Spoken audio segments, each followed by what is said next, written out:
The content you're about to enjoy comes from the archives of The Best You. We're devoted to the very best in personal development, with a platform and resources dedicated to inspiring and changing people's lives. At The Best You, we work with the world's leading writers and trainers on the evolution of the self, and people whose journeys have been affected by their work and words. For more information, go to www.thebestyou.co.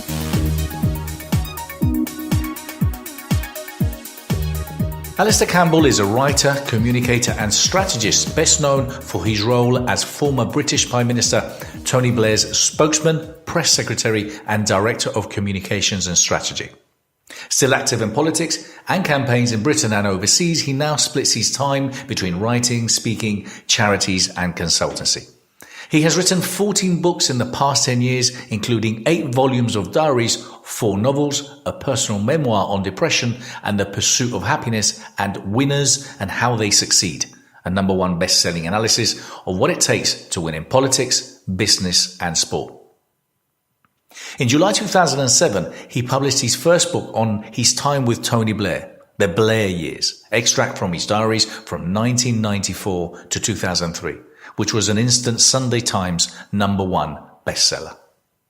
In October 2008, Alistair broadcast an award-winning 1-hour documentary on BBC Two about his own breakdown in 1986. Both the film, Cracking Up, and All in the Mind won considerable praise from mental health, charities and campaign groups for helping break down the taboo surrounding mental health. Why I wanted to interview Alistair, well, obviously, he's just an amazing individual. I mean, if you think about it, and this was a great gamble from Tony Blair when he actually decided to recruit him and employ him, because he was a very famous and well-known reporter, but he did have problems with alcohol and depression. And he actually had a breakdown just a year before. So it was a great gamble on Tony Blair. But if you think about it, I mean, he was the one that literally built the whole campaign for Tony Blair, and he was obviously extremely successful. So he's a strategist, and there's a lot to learn around strategy. He's a great guy, but he's helped and supported many charities and created a lot of awareness around mental health. So I'm sure you're going to love this interview. Thank you.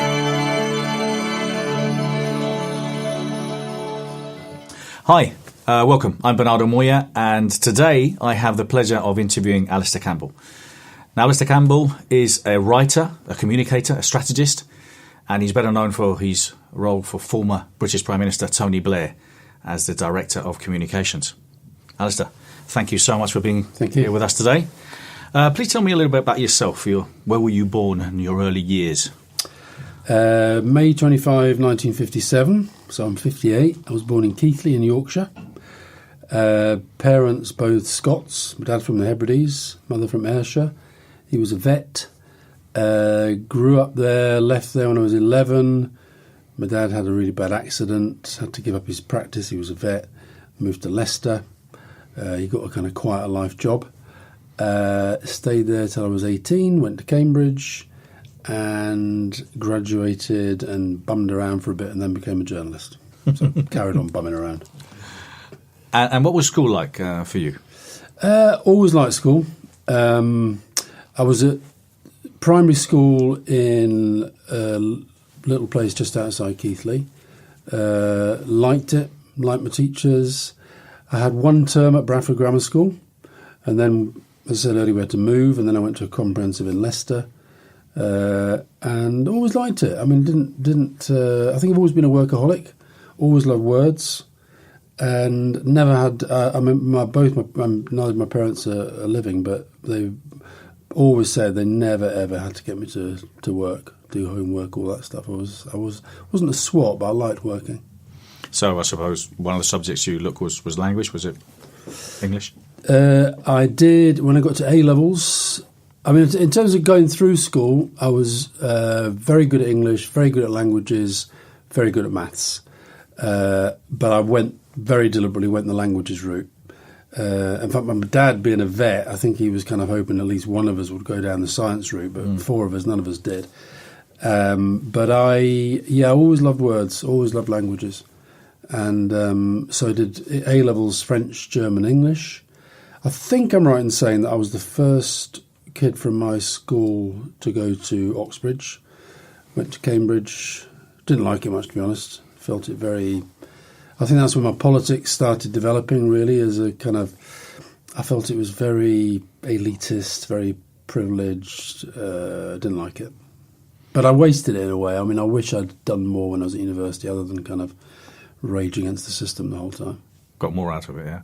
Yeah, I mean, if you think about it, I do read a lot, but I think I had 4 years there where I could have been reading the whole time. And I do read a lot of stuff that is out now, but I find myself more and more reading books from the past that I probably could and should have read when I was at university. Which have helped you, I suppose. Well, I did okay. I mean, I did all right at university. You've done all fine, yeah. No, I did okay, and I got a decent degree, and I've done all sorts of things with my life. But I think that I wish I'd read more. My whole life, I wish I'd read more. I've written a lot, and I do think I think your writing improves the more you read. But yeah, if there's one regret from university, it's that I had all that time. That I enjoyed going out and getting drunk and travelling around watching my football team and all that. I've enjoyed that all my life, but was it really useful? Good use of time? I'm not sure. Was there anybody kind of like in your early years from school or your early years in general that inspired you? Well, I did lots of different things I've always, my dad, I said to you earlier, he came from the Hebrides, and he was, obviously, Gaelic actually was he didn't learn English till he was 6, till he went to school. And he was very into the whole kind of Gaelic, Celtic culture. So I learned the bagpipes when I was young. And I had, a series, he was my first teacher, but then I had other teachers. And there's a couple of bagpipe teachers that I really kind of learnt from. And likewise in school, if I had to pick out one, I had a German teacher, a guy called John Webster, and just liked the way he taught me. I liked the way he taught me. I can, not that many kids were doing A-level German, but I had a real sense that he got where I was in terms of where I was developing in terms of the language, and I just sensed he was teaching me separately from everyone else, if you see what I mean, even within the confines of a classroom. And I think he sort of thought there's something a bit special here, and I can really work on it. And I remember that I had good teachers. I had some that probably were a bit average, but I do think that the real role of a teacher is to kind of use the word inspire. It is actually to make people want to love learning, and I think too much of the attitude in school is that it's like something to be endured, and I mean, I never ever, if anybody ever says to me, you'll look back on your school days as the best days of your life, I think that's the worst possible message you can give to anybody, because actually it should be preparation for better things ahead. And I think one of the things I developed at the various parts of my educational process, as it were, was a sense of aspiration and ambition. And you've got to be careful this doesn't become kind of cocky and arrogance, but I was never too impressed by everybody else just because they were technically above me. I would challenge teachers. I would ask them why did they think that, and I would quite often find it's because they've always done it like that. And I would sometimes say, why do you do it like that? Why do you think about doing it like this? And likewise, when I became a journalist, I started on a local paper, and so I arrive on this local paper in Tavistock in Devon, very small paper, and your first day you think, oh my God, there's that woman there. She's the editor of a local newspaper. And then again, this I guess will sound a bit cocky, but within a week or so, I'm thinking, I reckon I could do that. And I think that is often when I'm doing I did one yesterday, school journalism colleges and things like that, and you're talking to, and they all say, what piece of advice do you have? Da, da, da. And I always say, don't underestimate the people above you, but don't overestimate them either. And don't think there's anything wrong in aspiring to want to do what they're doing, but try and do it better. That's great advice. So when you said that in university you started to become a little bit more political. Now, I know you went down the journalist route, but was that the reason you went down that route of being a journalist, because you wanted... It's certainly the reason why I became a political journalist, I think. What I meant by that was that I became more aware of politics. I mean, I didn't grow up in a terribly political household. I grew up in a house that was where, the parents who watched the news, read the papers, would be able to tell you who all the cabinet were, all that sort of thing. But they weren't intensely political, left or right. I think that what I mean by how I became more political, I became more politically aware, first of all, I'd say. And I became more conscious, I think, of where I stood politically on what I would call, the big things. And I think if there's one thing that my background, I think, definitely left in me in terms of politics, it's that Britain is actually quite a class-based country. That we do tend to have this kind of belief that if you've got this sort of self-perpetuating ruling elite at the top, things will work out for everybody else, and history suggests that's wrong. And that actually, if there's one thing that I think makes me left of centre rather than right of centre, it's a real belief in equality of opportunity and a real understanding that it doesn't exist. And so politics for me has always been about how do you try to bring that about. You're probably never going to deliver it in a way that is going to satisfy everybody, but actually to have that as your goal. And a lot of the stuff I do now, and I've just spent 3 days at a university in University of Staffordshire in a residency, talking to all the different students in different faculties and different departments and different disciplines. And I think if there's one thing, if I look at the sort of people that I was educated with at Cambridge University, say, and then I look at the kids that I was with yesterday, in terms of background, there is a huge difference. And I think that probably linked to that, there is a difference in terms of confidence and aspiration. And how do you give people who maybe lack that, how do you give them that? Can you educate in that? And I think you can. And I think some of our learning, because you've got kids going through school and it's all about exams and get them through this test and then the next one and then the next one. And then they get to further and higher education, and they're thinking, right, okay, well, now I'm kind of in the big league. What do I do? And actually, what I was saying to the people that are running this university, I said, do you actually take time out when they arrive to say, now, do we actually need to go down to some very, very basic things here about confidence and about resilience and about how you project yourself and about some of the skills that a lot of the kids that I would have seen at Cambridge they have because of their background and because of the kind of posh expensive schools that they went to. So for example, with your early years when you became a journalist, tell me how your life evolved and how you moved forward till you became really involved in politics. Well, I left university without a clue as to what I was going to do. Not a clue. I hadn't applied for any jobs. I didn't know in my mind what I wanted to do. So I left university and I just kind of, I literally did bum around for a bit. I was a busker. I played the bagpipes pretty well. I made quite a lot of money being a busker. I was a roulette dealer in a casino in Shaftesbury Avenue. I worked in a few factories. I was travelling about. I just didn't know. I was drinking very, very heavily. I was kind of still living the student life post-university. And to this day, I don't know how I knew that the Daily Mirror ran a training scheme, and I can't remember applying for it. But apply for it I did.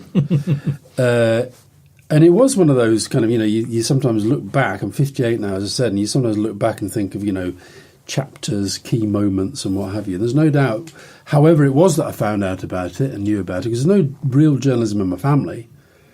I think I've got a couple of, twice removed, and one who worked for BBC Scotland, but it's not a media family at all. So I applied. I discovered that one of the guys who interviewed me at the Mirror, I think there were 1,100 applicants for 12 places or something. So I thought, oh, this is going to be a struggle. Anyway, I got through. First day there, I met Fiona, who still is. We've been together now for 37 years.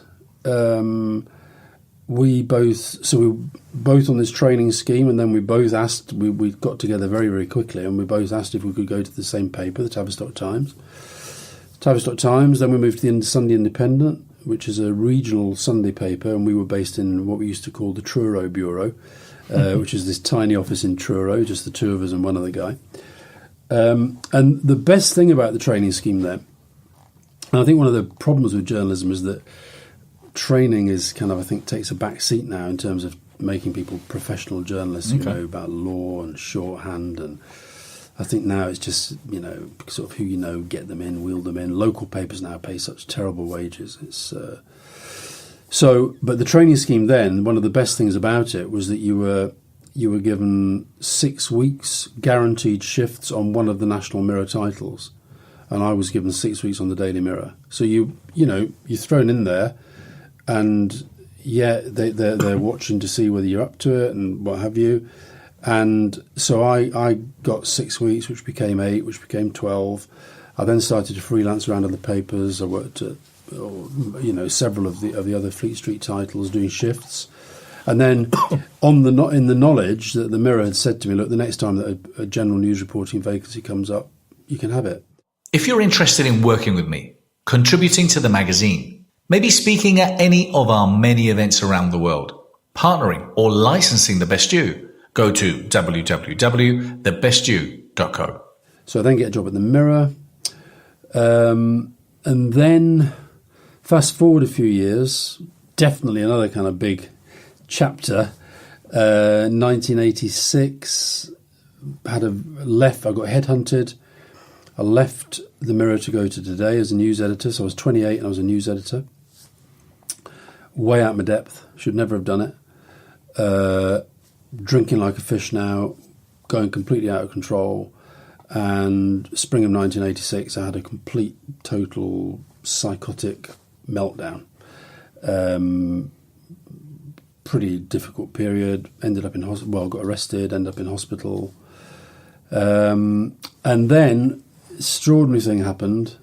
My former boss at the Mirror, who had been really, really angry when I left. I mean, like really, sort of never darkened my door again, angry.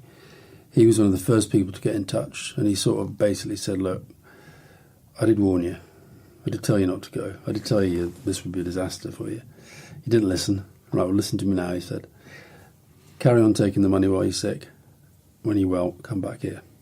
And that was brilliant. That was like, And I started at the bottom again. Night shifts, so-called dog watch.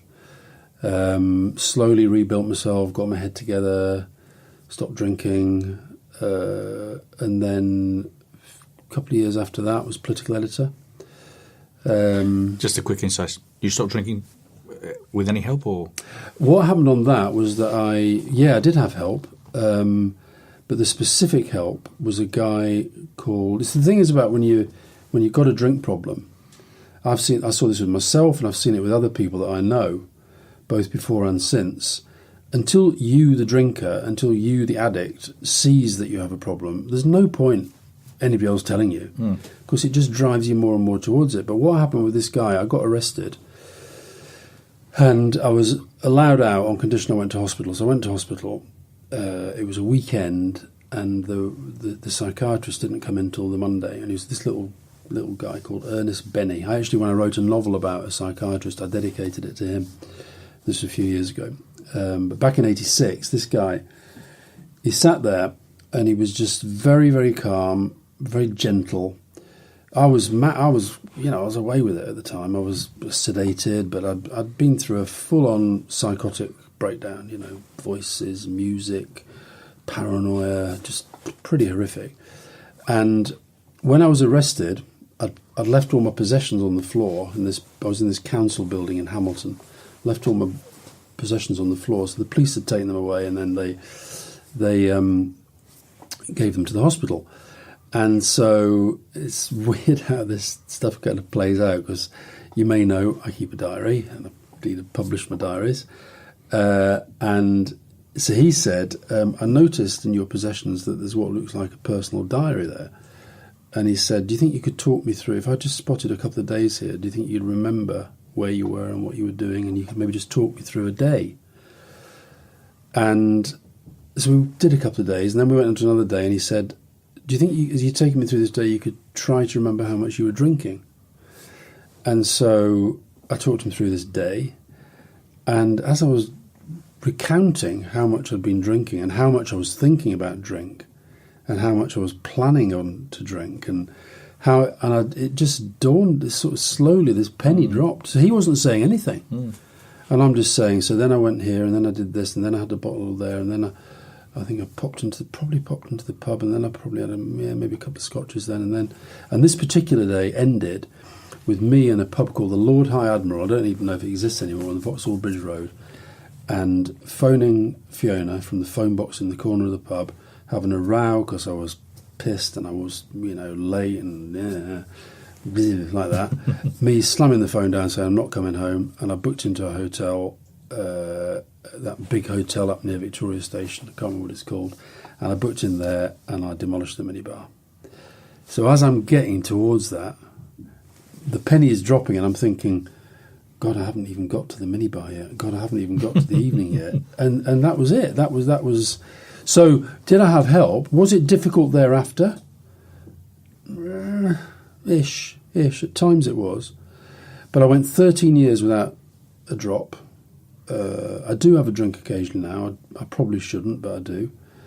But certainly 1986 is the last time I was drunk. And I got into this thing. It's funny about how when I was growing up in Yorkshire, one of my heroes was Jeff Boycott, the cricketer. And I loved him for being cussed and difficult. But I loved his kind of batting style of just kind of grinding it out. And if a bad ball came along, whack. And if it was a good ball, just, I don't care, play it down. And I used to do this thing where every night when I went to bed, I would say, and there we are, Geoffrey Boycott takes another single off the final ball of the over. He's now up to 3,412. And I think I'd got well past 8, 9, 10 years before I actually stopped counting. Wow. I was literally counting every day.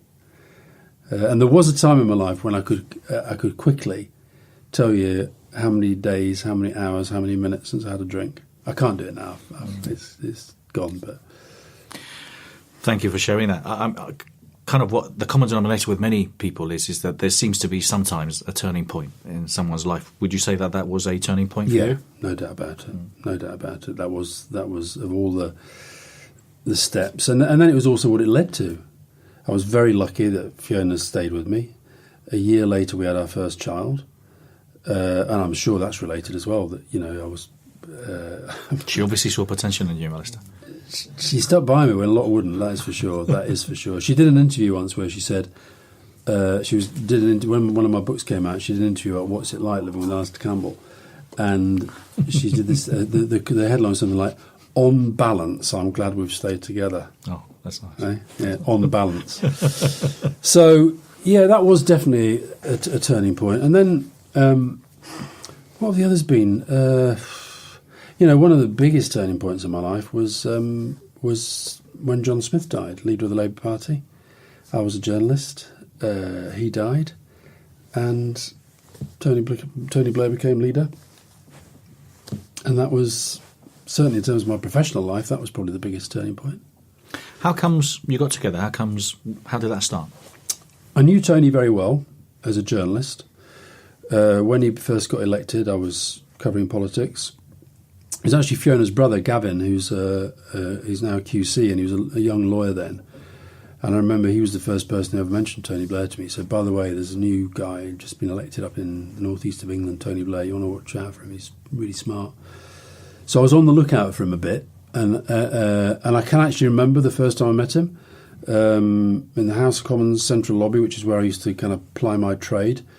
And when there's been an election and there's a new parliament elected, journalists are just it's like you've got all these new faces, and you're trying to find out who's interesting, who's newsworthy, who's worth cultivating, who's worth getting to know. So you're literally just hanging around, constantly bumping into people and introducing yourself. And of course, the dynamic at that time, he's a young MP, just elected. I'm like, political hack on the Daily Mirror, which for a Labour MP is quite an important thing. And so, but I sensed something very special in him. I was also, I knew Gordon Brown probably better at the time. But then when Tony became leader, by then I think it's fair to say that my journalism had become more political than journalistic. I was actually, with my boss's knowledge, if you go to America and you tell people this, they just think, how can you do this, right? But I was covering, say, Neil Kinnock, but I was also helping with speeches. I was open about it, but I was a very biased journalist. And so I got to know Tony and Gordon and all the, people coming through the ranks. And then when Tony became leader, he asked me to work for him. I actually said no first, partly because of my breakdown, but I thought, Because you thought the pressure? I thought I knew that the pressure would be, Fiona didn't want me to do it, my parents didn't want me to do it. Neil Kinnock was saying, listen, this will ruin you, this will be the ruination of you, you don't want to do this, the worst. I remember saying it's the shittiest job known to man. Wow. Press secretary to leader of the opposition, shittiest job known to man. And he said, so he was saying don't do it. But I felt it was right for me at that time. I definitely felt I could give Tony something that other people couldn't. And so everybody was telling me it was the wrong thing to do, but I felt it was the right thing to do. And I went for it. So you obviously saw something in him, which you said you saw before. What did stand out from the beginning when you met him and when you saw him evolving as a leader? I think it was what was it? I think it was a shared sense of frustration that the pace of change within the Labour Party just... I felt that he, coming in new, would be able to do more and go faster than John Smith could or wanted to. And I think he had a real zeal and energy to do it. And I think it was also the fact that, my big thing has always been, I'm utterly obsessed about winning. And I like to think that I'm good at strategy. And he said that, look, I want you to be a press guy, but this isn't the spokesman's job. This is about strategy. This is about helping me do the strategy. So that was the first thing. And the second thing was that I really had a sense that he was going to set big, bold objectives. And I just thought... And it's funny how sometimes you get images come into your mind. I'm a great believer in visualization, and in my latest book on winners, I've got this section with Diego Maradona where I'm talking to him about the importance in football of visualize, what he calls visualize the victory, and what does that mean? And I think that visualization, I think we all do it, and sometimes it's accidental. Sometimes you can't even control what's happening to you. And I found that when I was making my mind up about whether to work for Tony, with all these pressures not to do it, these images kept coming into my mind. Now, one of them, I was still a journalist. It was the day after the election, and John Major was walking back into Downing Street. And I'm a journalist thinking, God, I wonder if I could have done something about that. And then another image that came into mind was Tony Blair's walking into Downing Street, and I'm still a journalist, and I'm thinking, I could have been part of that. And then the third one, Tony Blair's walking into Downing Street, and I'm just behind him. Now, those were really powerful images that were coming into my head. And I went with the third one. That's fascinating. I mean, in NLP, we understand that we all make pictures in our minds, and obviously part of the process is visualizing. So kind of like when something drives you, you have a big picture, and what you've just described is great because you obviously made 3 pictures and you went to the one that drove you. You were driven towards, and that's success really. At the end of the day, is being driven towards something that with passion. I'm a big fan of obviously of strategies and strategy, and again, part of what I learn is that you can teach things if you understand the strategies that people apply and how they use. And it's about modelling and learning people's thought process, so you can then get those strategies and install them on others. What does strategy mean to you? I think the 3 most important letters in the English language are O for objective, S for strategy, T for tactics. So strategy to me is what I call the big how. So you set your objective, this is what you're trying to achieve, whether it's win an election, win the Premier League, do a TV show, whatever it might be. That's your objective. What's your strategy? So the strategy is what I call the big how. So for us in New Labour, for example, the strategy was modernisation. For Steve Jobs, when he went back to Apple second time around, the objective was survival. It wasn't to become this behemoth it's become, it was survival. And the strategy was simplification. The thing had got too complicated. The products got complicated, the culture had got complicated, it just didn't work. So that's what I mean by the big how. And I think strategy too often is the place where people avoid argument rather than have argument, and you get too many mixed messages in strategies because people actually don't want to. They're so scared of disagreeing that they don't agree, and so they try and pretend that even though they disagree, they're pursuing the same strategy. So that's what I say. I think the objective is your goal, the strategy is the big how, and the tactics are the tools and the techniques that you're going to use. Regarding all these leaders, once you were in New Labour and you guys won, obviously your life changed dramatically. Tell me about those years and what happened and how was the journey? Well, it was fast. It was relentless. It was complicated. It's funny, when I published my diaries, a lot of people say, God, you were miserable a lot of the time, aren't you? And it was not, diaries where you're kind of emotionally dumping a lot of stuff. But it was difficult. There's no point denying it was always difficult. Because we won 3 elections, people look back and think, it's extraordinary how history gets rewritten. People say, oh, yeah, but you had the media on side. Well, we didn't actually. We had to work very, very hard to get a reasonably level playing field for some of the time. But even that wasn't straightforward, wasn't easy. I think if there's one word, it would be relentless. It was utterly relentless. I do look back now. Sometimes I flick through my diaries and I think, I still have a very busy life. I do lots of different things. I'm talking to you. I've done a charity thing this morning. I'm talking to you now. I've got a thing on this afternoon. I've got a dinner tonight. I'm going to the Middle East tomorrow. I've just had 3 days at university. But it feels like a tenth as busy as I used to be. Because it was the fact that you were dealing with so many things at the same time.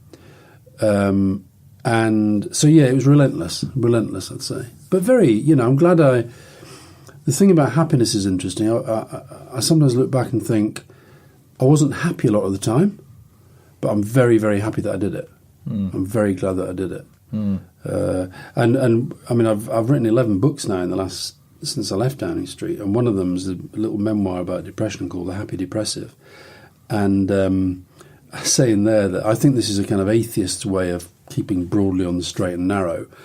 I've never seen life as being about the pursuit of happiness. I honestly don't think. I'd rather be happy than sad. I'd rather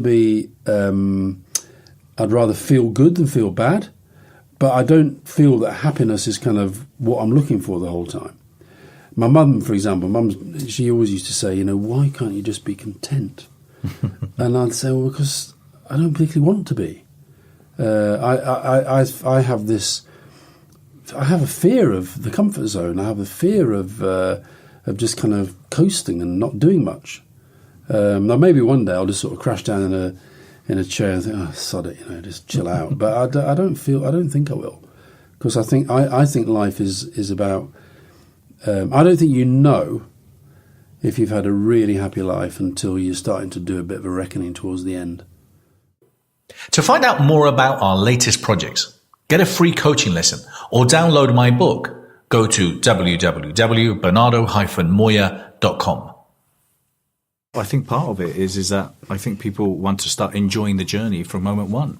And the bottom line is the objective, What is it I'm trying to achieve? Who is it I want to be? What's my legacy in life? And that takes time. Yeah, I certainly don't think of it in terms of legacy. I think I always get a bit, when people say, what do you think your legacy will be? And as far as I have one, it'll be related to other stuff that I've done with other people. So like in relation to, when you introduced me, you best known working for Tony Blair. Well, that's true. Now, who's the big historical figure in that? It's going to be Tony Blair. So there's other stuff that, if I think of all the things that I do now, whether it's in business, consultancy, whether it's charity, whether it's writing, whether it's speaking, the stuff that I really actually get most out of probably is the stuff that I do campaigning on mental health. I would like to think that that to me is a possible. I don't think of it in these terms, but actually, I this is a different form of visualization. I want to believe that by the time I'm dead, that most people in Britain will think differently about mental health and mental illness. Now, there's no way that you or I are ever going to know when that has happened, but I've got a sense that it's changing. I've got a sense that there's movement on it. It's not as simple as knowing, okay, right, if you're Arsene Wenger and you're manager of Arsenal and you play a game and you win or you lose, and even that's that game, but then how do you get judged over a season, then over a career? So we're all doing that. Everybody's doing that. And that's why I say I don't think it's ever about one moment in time. No. So tell me about mental illness and kind of the facts are staggering, about being the biggest killer for males in the UK under 40-something. Suicide. Suicides, yeah. What's your thoughts regarding it? And why are we, I know, watching one of your tweets the other day, why are we still ignoring it? Why are we still I don't think we're ignoring it. I think actually there's much, much more awareness. And I think there's more understanding. But I think that it's a staggering figure. It is, and if it was any other illness or any other issue, the idea that government wouldn't sort of say we've got to do something about this. If it was cancer, if it was heart disease, if it was lung disease, if it was liver disease, they'd be like, we've got to do this. So you're right. I mean, most people are completely unaware of this. Suicide is now the biggest killer of young men in Britain today, bigger than anything else. And I think that, my worry at the moment actually is that I'm an ambassador for this campaign Time to Change, which is the mental health charity. It's got good funding. It's all about awareness, changing the way that people think.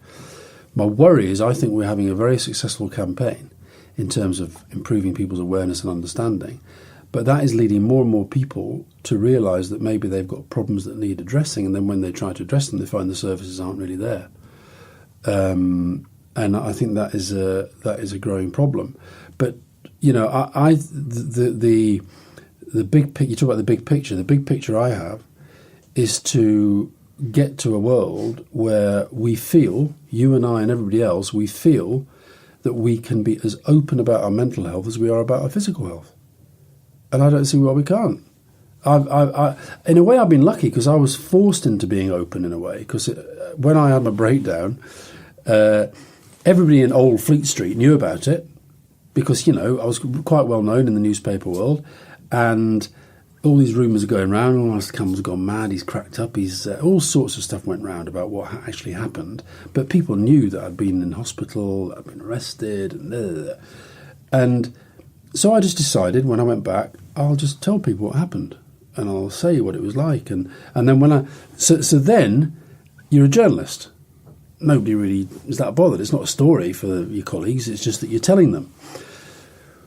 When I started working for Tony Blair, my past is suddenly a story. So they started writing about it. And I just decided from the very first day when I got a phone call about it from a journalist saying, I'm doing a piece about you and I'm doing a profile. I want to cover your breakdown in relationship with alcohol and da-da-da-da. And I just took a decision there and then, be open. And I've never, ever regretted it. It's one of the best things I ever did. I've never tried to say, listen, that was then, this is now, it's got nothing to do with who I am now. I've actually said, yeah, that happened, and I'll tell you what, it's been the making of me. And do you think that's part of the problem, that people aren't willing to share, ask for help? Yeah. Absolutely. Absolutely. Particularly men. Particularly men. I think women, I don't want to stereotype, but I think it's fair to say that women are more open, more capable of being open about their emotions with each other. I think men do tend to bottle it up. And then what happens is that the sense of isolation grows and grows and grows and grows and grows, so that depression can become a spiral, and it ends in, for an awful lot of people, in death. And when you're saying that you feel that there's not the help out there to help people,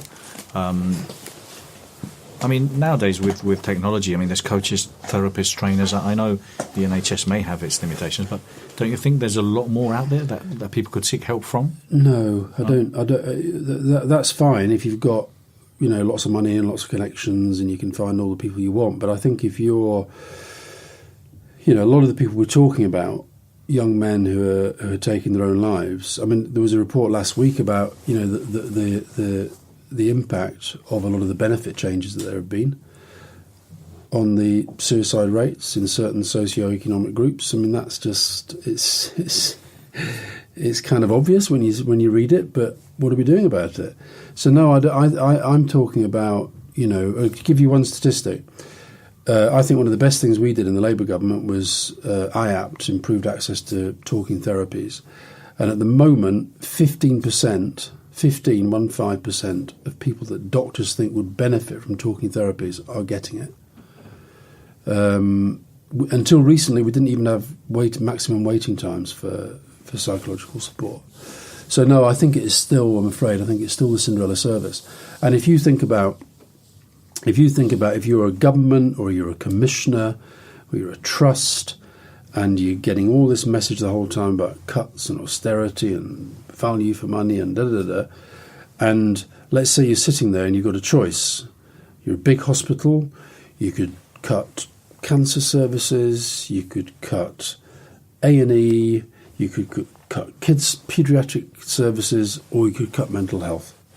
Which is the easiest of those four to cut? Yeah. And that's what's going on. So no, I don't think the services are there, I'm afraid. And what's more, I think that if we could only begin to look at this through the different end of the telescope, I think if we did invest properly in schools, in the teaching of well-being and resilience and mental strength, and develop that then, and also if you go into a prison and you're seeing, okay, lots of people who do lots of bad things, fact. Some of them dangerous, and prison may be the right place for them. But so many people in prison, actually, had they been in hospital a little while back, that could have been stopped. And so we end up paying more in the cost of the police service, probation service, the police, the divorce courts, all the domestic violence, all this other stuff that follows from the fact that when people start to get into difficulty, we don't like to accept that maybe there is some kind of mental health issue going on here that we need to address. So we're thinking on a bit in the wrong way. We were discussing before kind of like, what should be taught maybe more at schools. Yeah. We're talking about kind of confidence, communication skills or whatever. What's your thoughts regarding that? I'm sure, and I agree with you, I think there's a lot more that we could teach in order to have a more resourceful society. I do think there's been this government, last government, our government, I think that there's been such a focus on standards. That's good. I totally got to focus on standards. But I think the sense of teaching becoming get through this exam, then on to the next one, I think it's not necessarily been great for learning.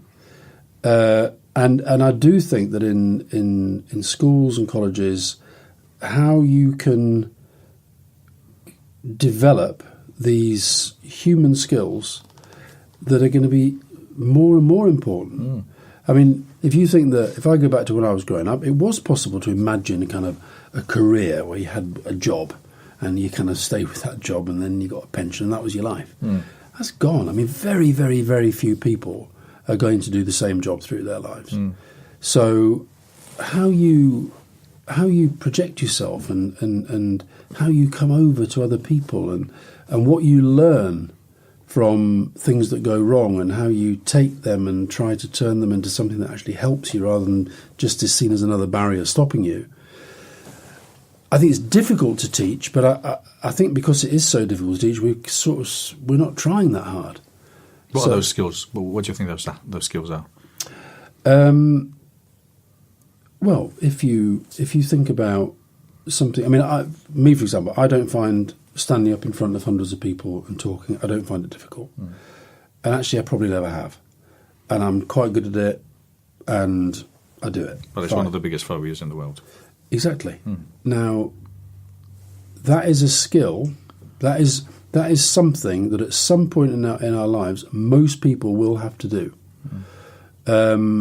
So, why don't we teach people how to do that?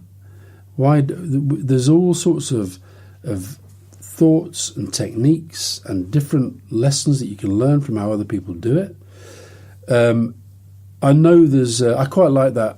I know it's a kind of TV commercial, and it's probably a branding thing for Barclays, but I quite like that Barclays advertising campaign at the moment about life skills, because there was one I saw the other night about students saying what their first ever email address was, and realising that actually that's a bit silly having, there's one Little Miss Trouble at something or other. Is that going to help me when I send a CV? And so, actually just teaching, they call it life skills. But I think I mentioned earlier the thing about, when I was at Cambridge, I think I was really shocked by the sense that what I call the sort of born to rule types just have this sense of swagger and arrogance and confidence. Now, I don't think you necessarily want the swagger and the arrogance, but I think actually how you develop a sense of confidence with kids who often will have spent their whole childhood being told they're not good and they're not up to it and they can't do this and they can't do that. Not you can do this and you can do this and you can do this.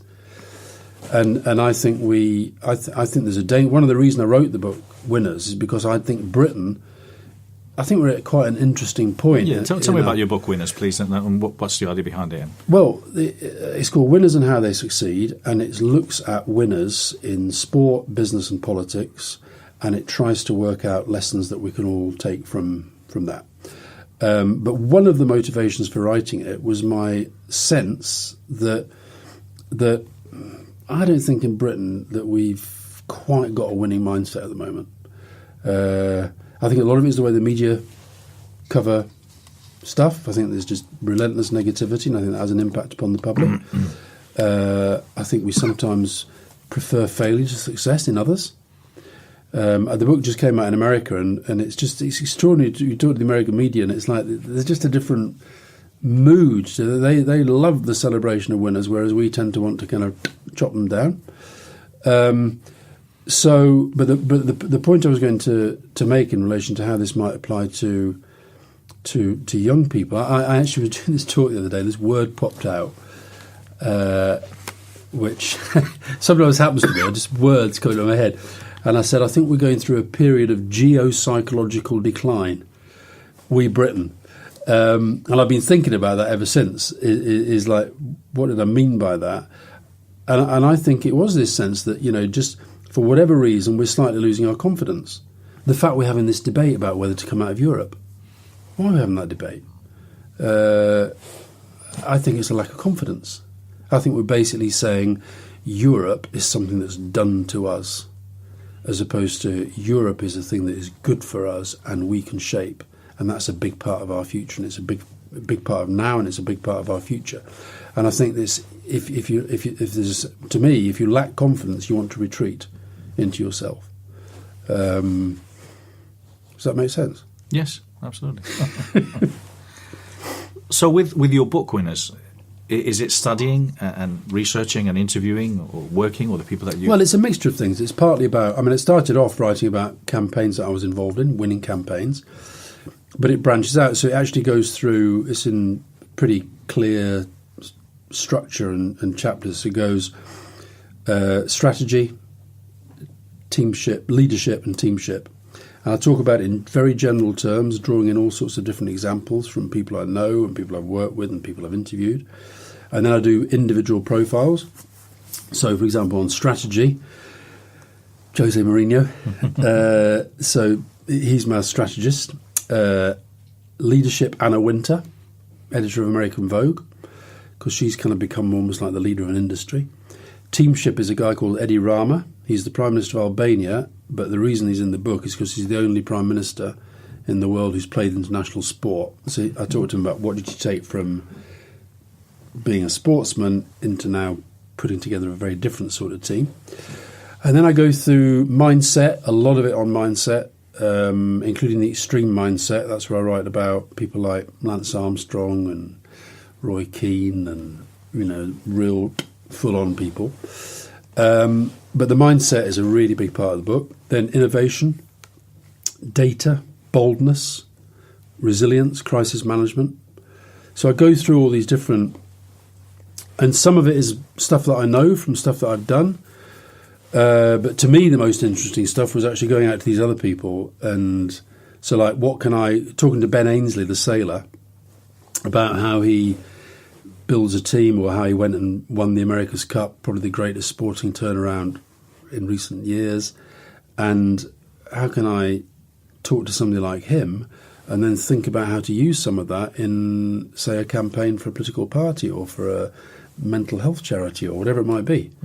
So that's the kind of thinking behind it, and it's been, the response has been fantastic, and what's been interesting, not just about selling the book, but it actually has been one of the conclusions I reach is that I think sport does this stuff best, business does it second best, and politics does it third best, and that's bad. We should be having our brightest and best people going into politics. That doesn't seem to be happening. All sorts of cultural reasons, but I think one of the points I make at the end of the book is that business and politics looks at the best of sport, entertainment, we enjoy it, association. So, if England had won the Rugby World Cup, they'd have been feted in Downing Street and all that sort of stuff. And then for business, it's about marketing and sponsorship and tapping into the popularity of elite sport. But actually, the point I make in the book is instead of just looking at it in those terms, why don't we actually... Why are the All Blacks so brilliant at what they do? There are lessons in that for all of us. Absolutely. Not just rugby teams. So, I talk to people like Clive Woodward about how England won the World Cup and the stuff in there, Dave Brailsford in Team Sky, Billy Bean in baseball, Tanni Gray-Thompson as a Paralympian. All of these people told me stuff that actually I could take away and think, oh, yeah, that's interesting. I hadn't thought of that. So that's the sort of book that it is. Brilliant. Well, good for you. It's got amazing reviews. It's on my Audible wish list. It's second on the list. So what's first? I've got. I'm reading a book about marketing at the moment. Done it recently. So okay. Yeah. Are you an Audible book person? Yeah. I'm dyslexic, so I struggle reading. Right. And right. best for me. The Audible's doing really well. Yeah, and you can read one in kind of a week, 4 or 5 days of commute. It's done. So yeah. So I enjoy Audible, but that's kind of the idea of the best you and kind of what we do which is trying to help people and model excellence, and there's a lot to learn, as you say, from all these great winners. There's also a lot to win for losers.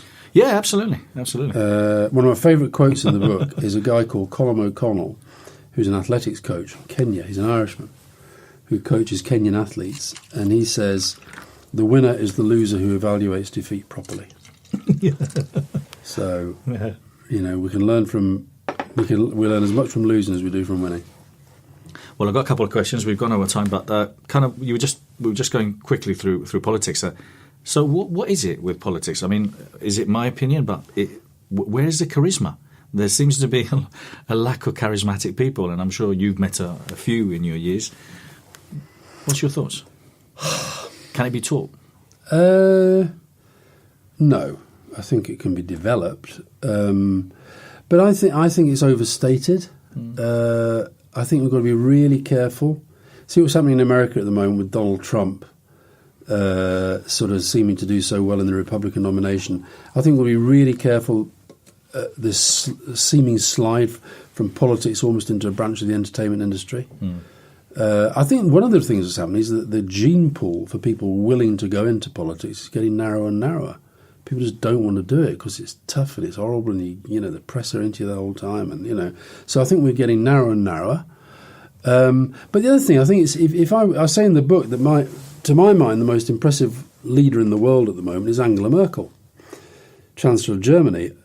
She's not charismatic in a way that Bill Clinton is, or that Nelson Mandela was, so I don't think it's the be all and end all. It's back to strategy. The most important thing is, are they clear about why they're there? Are they clear about what they want to achieve? And are they achieving it in the way that they're setting out? Because I think in the modern media age, you have to be both the author of your strategy and also the narrator of your strategy. You have to set it out all the time. And in politics, that's tough because, you just got to keep going with the same messages, with the same themes, with the same priorities. You've got to keep just grinding it out. Back to Jeffrey Boycott. That's great. Thank you very much. Thank you, Alistair. Thanks a lot. Thank you. Thank you. And thank you very much for watching Inspiring People. That was great.